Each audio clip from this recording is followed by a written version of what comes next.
కోడూరి కౌసల్యాదేవి గారు రచించిన ఒక చక్కటి కథ విందామండి. రూ. 70 కావాలి నాకు. ఎందుకు? రాసుకుంటున్న శ్రీధర్ తలెత్తకుండానే అడిగాడు. ఆడవాళ్ళకి కూడా ఖర్చులుంటాయి. అవసరాలను గుర్తించి ఇవ్వాలి కానీ, అనా పైసల దగ్గర నుంచి ఆరాలు తీయడమేమిటి? విసుగ్గా వెళ్ళి కిటికీ దగ్గర నిల్చుంది పంకజం. వ్రాత ఆపుజేసి సాలోచనగా అటు చూశాడు శ్రీధర్. అవసరమేమిటి అన్నాను కానీ, అవసరం ఉండదనలేదు పంకజా. ఏమైనా రహస్యమా? అసలే కోపంగా ఉన్న పంకజ వదనం మరింత కోపంతో అరుణిమ దాల్చింది. ఎగతాళి అనవసరం. రహస్యమేమిటి మీ దగ్గర? నా స్నేహితురాలు నిర్మల పెళ్ళి అందుకు. అయితే ఏకంగా 70, 80 దేనికి? మరీ అంత ముఖ్య స్నేహితురాలు కాదేమో? అంత విలువైన బహుమతి ఇవ్వాలా? ముఖ్యురాలు కాకపోయినా కావలసినదే. 25, 30లో ఏదైనా బహుమతి, మిగిలినవి ప్రయాణం ఖర్చులు. ఒక్క క్షణం మాట్లాడలేదు శ్రీధర్. అయితే ఇలా అడగడంలో నీ ఉద్దేశమేమిటి పంకజా?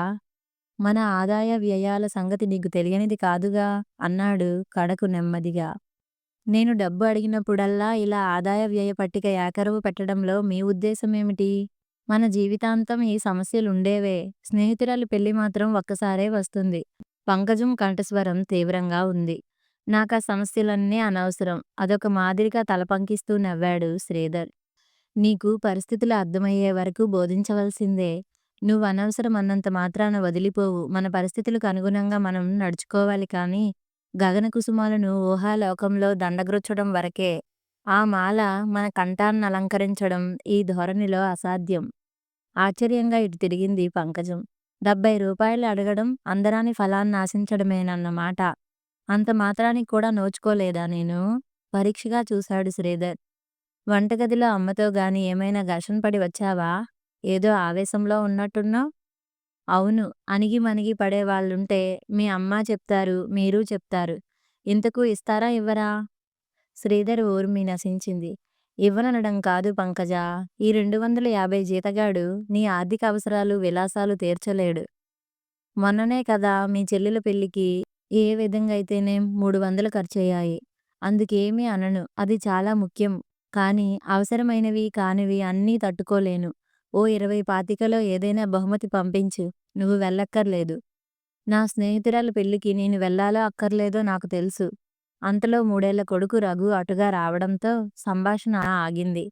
అమ్మా ఎత్తుకో చేతులు చాపుతూ ముందుకు వెళ్ళాడు. పోయి ఆడుకో, లేకపోతే మా అమ్మనెత్తుకోమను విసుగ్గా అంది పంకజం. బిక్కముఖంతో నిల్చున్న రఘును శ్రీధర్ ఎత్తుకున్నాడు. మన చికాకులు, సమస్యలు పిల్లలకు తెలియకూడదు. సరే, నువ్వడిగిన దానికి నా శక్తి, సలహాలు వివరించాను. ఆ పైన నీ ఇష్టం. రఘును లాలిస్తూ బయటకు వెళ్ళిపోయాడు శ్రీధర్. మర్నాడు రైలుకు ప్రయాణం అవుతున్న భార్య దగ్గరికొచ్చాడు శ్రీధర్. అయితే నీ పంతం విడువవన్నమాట. వెళ్ళటానికే నిశ్చయించుకున్నావా?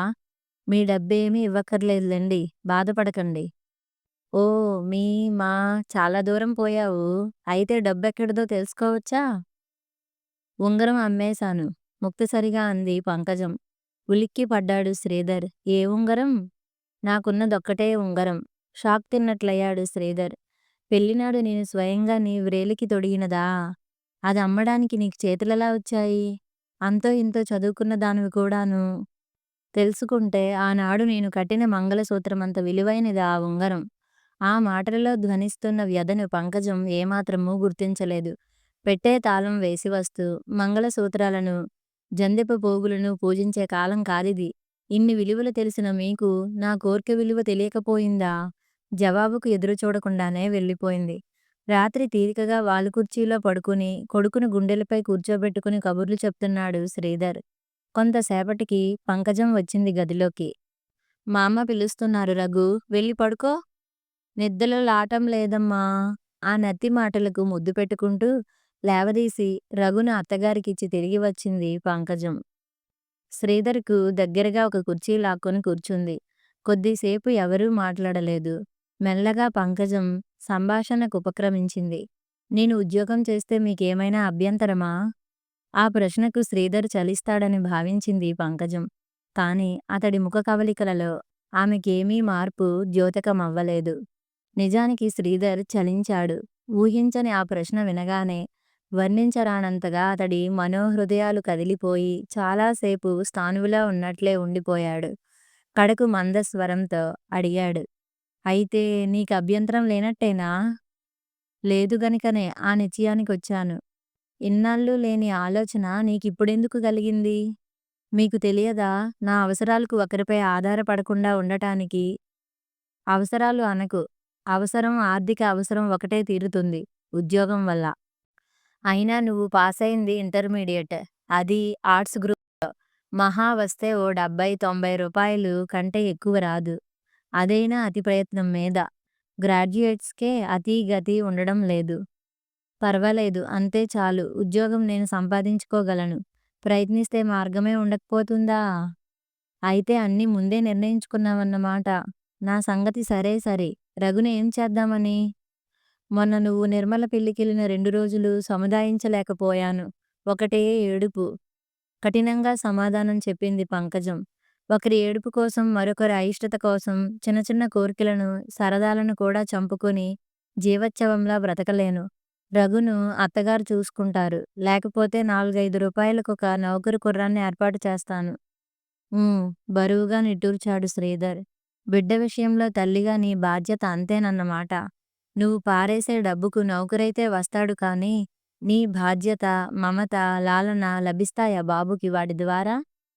భర్త, బిడ్డలే స్వర్గమనుకుంటూ కూర్చోవటానికిదేం పూర్వకాలం కాదు. 5, 6 పిల్లల తల్లులు కూడా ఉద్యోగాలు చేస్తున్నారు ఈ రోజులలో. నేను ఉద్యోగం చేస్తానంటే బాధపడుతున్న మీరు, కనీస అవసరాలకు కూడా డబ్బడిగి లేదనిపించుకోవడం నాకెంత బాధ కలుగజేస్తుందో ఆలోచించలేకపోయారా? వృధాగా తర్కించకు పంకజం. నువ్వు ఉద్యోగం చేయడం నాకెంత మాత్రం ఇష్టం లేదు.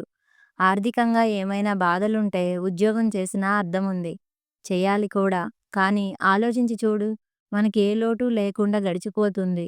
ఇంకా సంసారం పెద్దదై పిల్లలెదిగి వచ్చేసరికి చదువులు, పెళ్ళిళ్ళు ఎలాగంటావా? నేను కడుతున్న ఇన్సూరెన్సులు అప్పుడు ఆదుకుంటాయి. నేనున్నా లేకపోయినా ఏ లోటు ఉండదు. ఇక నీకు ఉద్యోగం దేనికి? అనవసర విలాసాలకు అంతేనా? అనవసర విలాసాలని ఎంత తేలికగా తీసి పారేశారు. ఈ నాగరిక యుగంలో మనుషులు వాంఛించేది కేవలం తిండి నిద్రేనా? మరే వ్యాపకం అక్కర్లేదా? సంఘంలో బ్రతుకుతున్న మనకు అనేక విధాలుగా ఇతర ఖర్చులుండవా? అంతెందుకు? మీ స్నేహితులకు, విలాసాలకు మీరు ఖర్చు పెట్టుకోవటం లేదా? ఎందుకు మీ, మా అంటూ గోరంతలు కొండంతలు చేస్తావు? సాగినంత మేరకు ఇద్దరం ఖర్చు పెడుతూనే ఉన్నాం. నువ్వు నీ ఖర్చు అంటూ నిన్ను నేను తేడాగా చూడటం లేదు. పరిస్థితులకు అనుగుణంగా సర్దుకోమంటున్నాను. నేను ఎన్ని అవసరాలు మానుకుంటానో నీకేం తెలుసు? కానీ పైకి చెప్పి బాధపడే అందర్నీ బాధపెట్టను. ఈ భూమి మీద పుట్టిన మానవులందరికూ ఏదో లోపం, బాధ ఉంటూనే ఉంటాయి. దైవ కృప వల్ల మనకున్న ఆర్థిక లోపం అంతగా విచారించవలసింది కాదు. మిగిలిన అన్ని విషయాలలోనూ ఎంతో హాయిగా, సంతృప్తిగా గడిచిపోతోంది. అంచేత సంతోషంగా ఉండు. ఏ దిగులు పెట్టుకోకు. నా శక్తి మేరకు నీకే లోపం రానివ్వను. ఇవన్నీ నేను ఆలోచించలేకపోలేదు. డబ్బు అవసరమై చేతిలో విద్య ఉండి ఎందుకు చేతులు ముడుచుకు కూర్చోవాలి? కుర్చీలో పడుకున్న శ్రీధర్ లేచి తిన్నగా కూర్చున్నాడు. చూడు పంకజం, అది నువ్వు చిన్న విషయంగా మాట్లాడుతున్నావు కానీ, అందులో ఎన్ని సాధక బాధకాలుంటాయో. ఒక్క ఆర్థిక సమస్యను తీర్చే ఆ స్త్రీ ఉద్యోగం ఎన్ని ఇతర సమస్యలను నెత్తిన రుద్దుతుందో నువ్వు ఆలోచించటం లేదు. జీతం కట్టి 1000 మంది మగవాళ్ళున్న కాలేజీలో చదువుకోవటం వేరు. జీతం అందుకోటానికి 10 మంది పురుషుల మధ్య కూర్చుని స్త్రీ ఒక అధికారి క్రింద పనిచేయటం వేరు. ఎంత ప్రగతి సాధించామనుకున్నా 10 మందిలో తిరిగే స్త్రీని గౌరవ మర్యాదలతో చూడగల సంస్కారం అందుకోలేదు ఇంకా మన దేశం. ఇదొక సంధియుగం. అటు పాత పూర్తిగా వదల్లేదు. ఇటు కొత్త పూర్తిగా జీర్ణం కాలేదు. ఈ పాత, క్రొత్త మేళవింపు వల్లనే అనేక సమస్యలు తలెత్తుతున్నాయి. అయినా మనం ఆపలేం. ఒకనాటికి ఆ పరిస్థితులు వచ్చి తీరతాయి. హిందూ దేశం సాటి దేశాలతో సరితూగిందని గర్విస్తారు కానీ, అతి పురాతనమైన, అతి విలువైన కుటుంబ వ్యవస్థ పూర్తిగా దెబ్బతింటుంది. స్త్రీ పురుషులిరువురికీ విద్య ఉంటుంది. ఇద్దరూ ఉద్యోగాలు చేస్తారు. సంతానాలకు నర్సరీలుంటాయి. వృద్ధుల ఆలనా పాలనకు కూడా సంస్థలు నెలకొంటాయి. మనుషులు కూడా యాంత్రికంగా మారిపోతారు. తల్లి బిడ్డల మధ్య, భార్యాభర్తల మధ్య ఉండే ఆహ్లాద మధురపూరిత సంబంధ బాంధవ్యాలు సంసిపోతాయి. కుటుంబాలలో నిండుదనం తనకిపోతుంది. ఇప్పటికే ఇటువంటి దేశాలు కొన్ని ఉన్నాయి. స్త్రీ పురుషులిరువరూ శ్రమిస్తారు. భోజనశాలలు, పిల్లల నర్సరీలు, వృద్ధుల సంక్షేమ నిలయాలు ఉంటాయి. ప్రభుత్వమే నడుపుతుంది వాటిని. గృహిణికి వంట బాధ్యత లేదు. తల్లి పిల్లలను సాకనవసరం లేదు. యువతరం వృద్ధులకు సేవ చేయనవసరం లేదు. స్త్రీ పురుషుడు ఇద్దరూ సమానమే. ఇద్దరికీ సంపూర్ణ స్వేచ్ఛ. వింటున్నావా పంకజం? ఎలాగుందిది నీకు? ఎవరికెలాగున్నా మారుతున్నా ప్రపంచంలో మార్పులు తప్పవు. ఒకనాటికి రామాయణ భారతాల ప్రసక్తే ఉండదు. సీతా సావిత్రుల నామాలే ఎవరికీ తెలియవు. నిస్సహాయులం. కానీ భవిష్యత్తులో రాబోయే ఆ ఘోర సంచలనానికి, విపరీతానికి మనమే ఎందుకు నాందిగీతం ఆలపించాలి? ఆలపించిన వారిలో ఒకరం ఎందుకు కావాలి? ప్రథమ బాధితులలో ఒకరం ఎందుకవ్వాలి? నిర్మలంగా ఉన్న ఈ సంసార సుఖశాంతులను చెదరగొట్టకు పంకజం. బాగా ఆలోచించు. విని విని నిర్లక్ష్యంగా సమాధానమిచ్చింది పంకజం. నలకను కూడా భూతద్దంలో చూపి భయపెట్టడం మీకు బాగా వచ్చు. నేనొక్కతినే కట్టుబడి ఉన్నంత మాత్రాన వచ్చే మార్పులాగిపోతాయా? నేను ఉద్యోగం చేయటానికే నిశ్చయించుకున్నాను. సంభాషణ ముగించేసి వెళ్ళి పడుకుంది. తనలో తను అనుకుంటున్నట్టుగా అన్నాడు శ్రీధర్. అర్థం చేసుకోవటానికి ప్రయత్నించిన వాళ్లకు చెప్పగలం కానీ, విలక్షణంగా ఆలోచించే వాళ్లకు నచ్చజెప్పేదెలా? కానీ కొన్ని కొన్ని విషయాలను అనుభవాలే తెలియచెప్పాలి. ఆదివారం మధ్యాహ్నం కాలేజీలో లెక్చరర్గా పనిచేస్తున్న సుమతి ఇంటికి బయలుదేరింది పంకజం. ఆ ఇద్దరు ఇంటర్మీడియట్లో సహోద్యోగులు, స్నేహితులు కూడా. సుమతి ఇంటి దగ్గర లేదమ్మా, ప్రైవేట్ క్లాస్ పెట్టిందిట. కాలేజీకి వెళ్ళింది. సుమతి ముసలి తల్లి ముక్కుతూ మూల్గుతూ చెప్పింది. ఆవిడ 80 ఏళ్ల వృద్ధురాలు. నాకా కళ్ళు కనిపించవు. ఏ పని చేయగల ఓపిక లేదు. ఇటు నాకు చాకిరీ చేస్తూ, అటు పిల్లల్ని చూసుకుంటూ ఆ కాలేజీలో నానా యాతన పడి డబ్బు సంపాదిస్తోంది.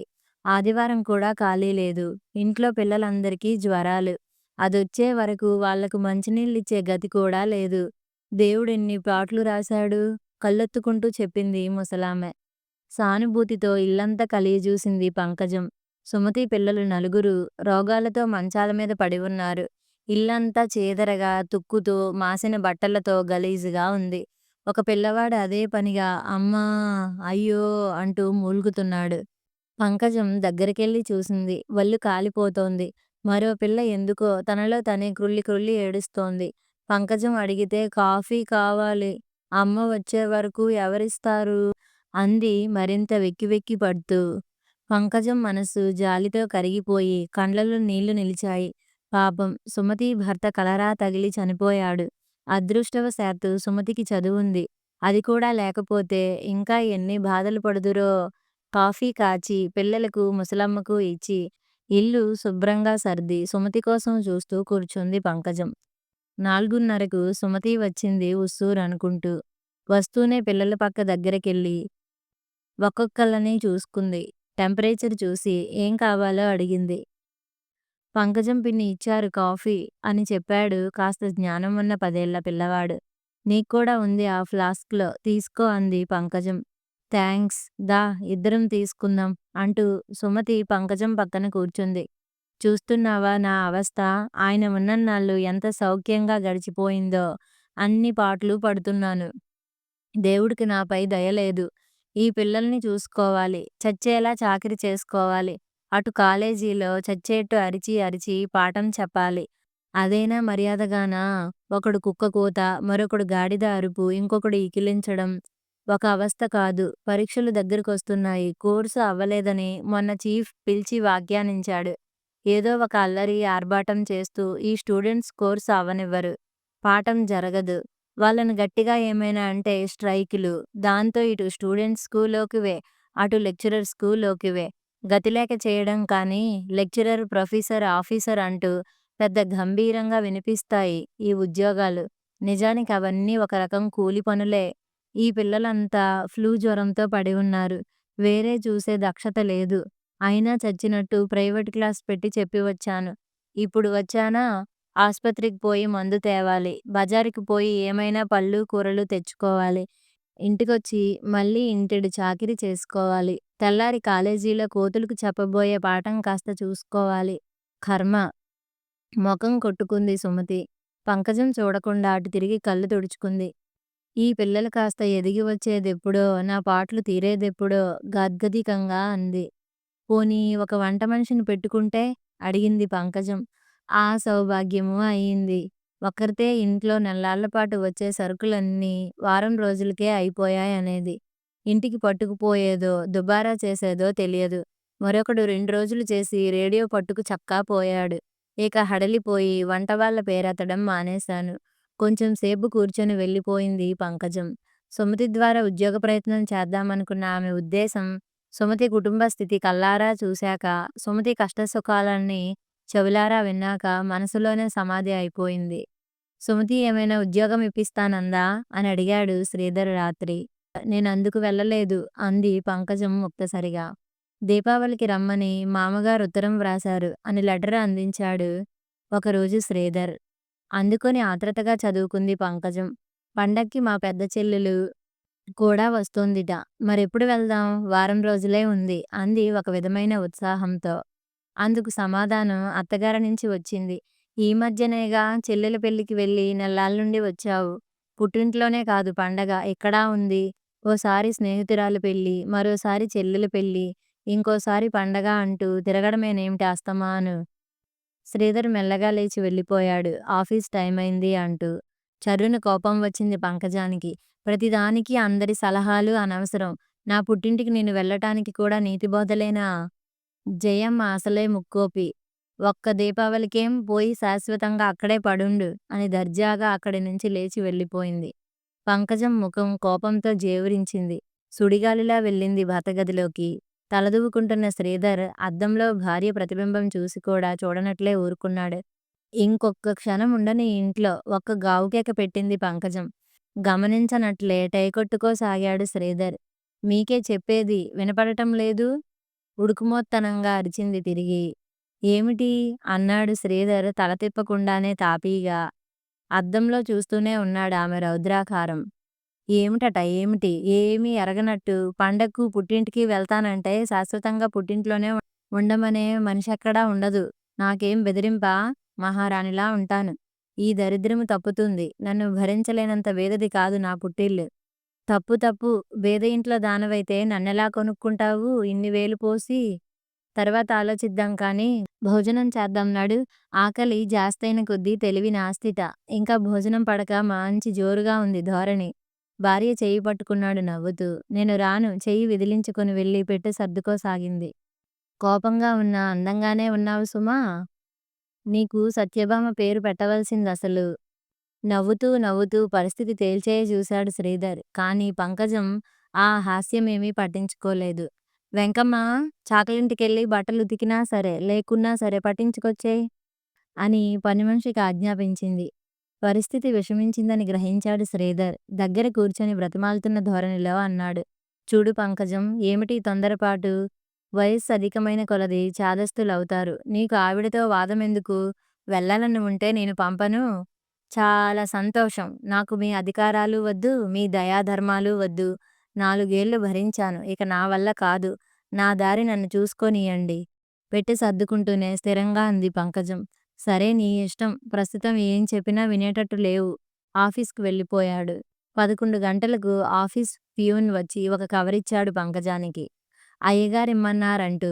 అప్పటికామె ప్రయాణానికి సిద్ధమైపోయి రఘును ముస్తాబు చేస్తోంది. కవరు విప్పింది. 5-10 రూపాయల నోట్లు. ఎవరి దగ్గరో బదులు తీసుకు పంపించాడన్నమాట. ఈ పని ముందే చేస్తే ఎంత బాగుండును. ఇప్పుడెందుకు?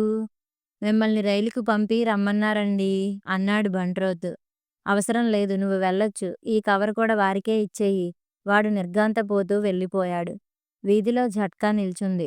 పెట్టెలు బండిలోకెక్కుతున్నాయి. అంతలో రిక్షాలో దిగాడు శ్రీధర్. జయమ్మ మనసు కాస్త కుదుటపడింది. స్లిప్పర్స్ తొడుక్కుంటున్న పంకజం కళ్ళు గర్వంగా మెరిశాయి తన పట్ల అతడికున్న విధేయతకు. ఇలా నిల్చున్న పాలాన ప్రయాణమైంది. కోపగించిందా? అడిగింది జయమ్మ కొడుకును. అబ్బే లేదమ్మా, నేనే పంపిస్తున్నాను. పోనీ పండగని వాళ్ళు రాశారు కదా, 10 రోజులుండి వస్తుంది సర్ది చెప్పేశాడు. ఆ మాటలు విన్న పంకజం కొద్దిగా బాధపడింది. ఇంత ఉత్తముడి మాటన పెడచెవిన పెట్టి పోతున్నాను. వేస్తున్న కాలు వెనకకు తీసుకుంది.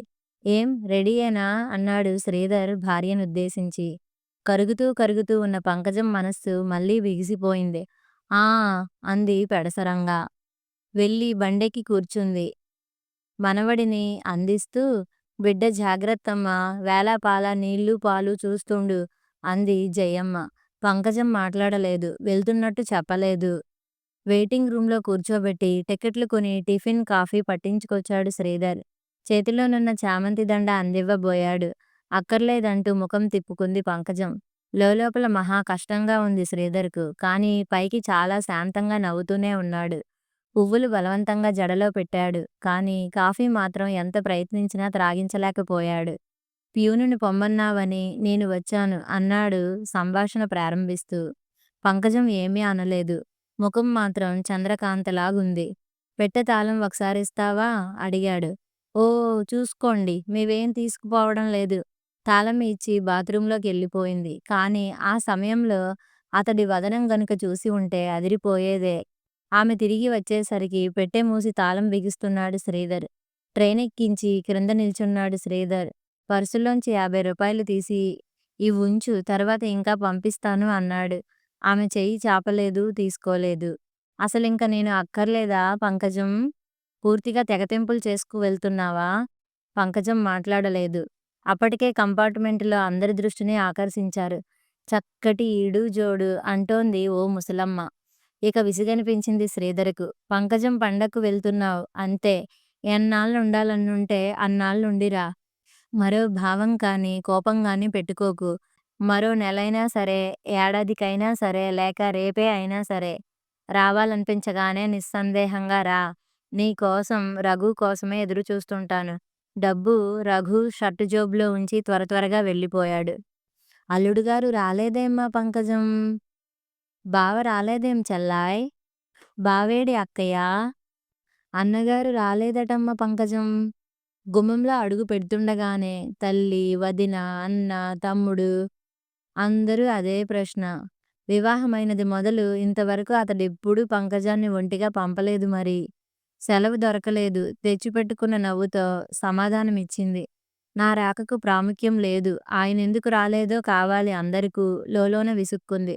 ఆ సాయంత్రం గదిలో పడుకున్న పంకజం దగ్గరికి వచ్చి, నాన్న కావాలి అని ఏడవసాగాడు రఘు. పంకజం అభిమానం మరింత దెబ్బతింది. ఈ వెధవకు కూడా ఆయనే కావాలి. నేనక్కర్లేదు అనుకుని అలాగే పడుకుంది లేవకుండా. ఏమిటో మనస్సంతా వికలంగా ఉంది. అది భయమూ కాదు, విచారమూ కాదు. పంకజం వదిన లక్ష్మి వచ్చింది గదిలోకి. రఘుని ఎత్తుకొని ఊరుకోబెట్టి నౌకరికిచ్చి మళ్ళీ వచ్చింది.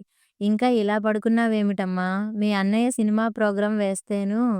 అంతలో అన్నయ్య శేఖరం కూడా రానే వచ్చాడు. లే అట్టే టైం లేదు జబర్దస్తిగా అన్నాడు. మళ్ళీ మేం రేపు సపత్నీకంగా అత్తారింటికి దయచెయ్యబోతున్నాం. పక్క వరండాలో పేపర్ చదువుకుంటున్న అనంతయ్య అన్నాడు కూతుర్నుద్దేశించి. వెళ్ళమ్మా పంకజం. మళ్ళీ నువ్వు వెళ్ళేలోగా వాళ్ళు వస్తారో రారో. సరదాగా వెళ్ళండి. రఘును నాతో షికారుకు తీసుకెళ్తానులే. ఇక తప్పేటట్టు లేదని బలవంతంగా లేచింది పంకజం రఘుని ముస్తాబు చేయబోతుంటే. వాడి సంగతి నేను చూసుకుంటానులే ఇమ్మని తల్లి తీసుకుపోయింది. పంకజం హృదయం గర్వంగా నాట్యం చేసింది. ఎక్కడైనా నేలను నడవనిస్తేనా?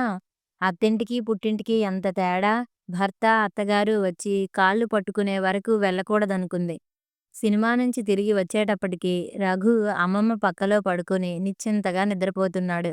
లేవదీయబోతుంటే ఉండనీ అమ్మా, అక్కడెలాగూ తప్పదు. ఈ 4 రోజులైనా కాస్త సుఖంగా నిద్రపో అంది తల్లి. తృప్తిగా తన పక్క మీద వాలింది పంకజం. మర్నాడు ఉదయమే లక్ష్మి, శేఖరం వెళ్ళిపోయారు. మధ్యాహ్నం ట్రైన్లో అనూరాధ, ఆదినారాయణ దిగారు. వస్తూనే అక్కని కౌగిలించుకుంది అనూరాధ. సహజంగా పంకజం అనూరాధ కంటే అందమైనదైనప్పటికీ ఇప్పుడు అక్క కంటే అనూరాధే అందంగా, సోగ్గా ఉంది. ఖరీదైన సిఫాన్ చీర, ఫ్యాషన్ కత్తిరింపుల జాకెట్టు, అందమైన హెయిర్ స్టైల్, కాళ్ళకు చెమ్కీ పని చేసిన కాన్పూరు స్లిప్పర్స్, చేతిలో అందమైన వానిటీ బ్యాగ్ చూసేసరికి కొంచెం ఈర్ష్య కలిగింది పంకజానికి. దానికేం తక్కువ?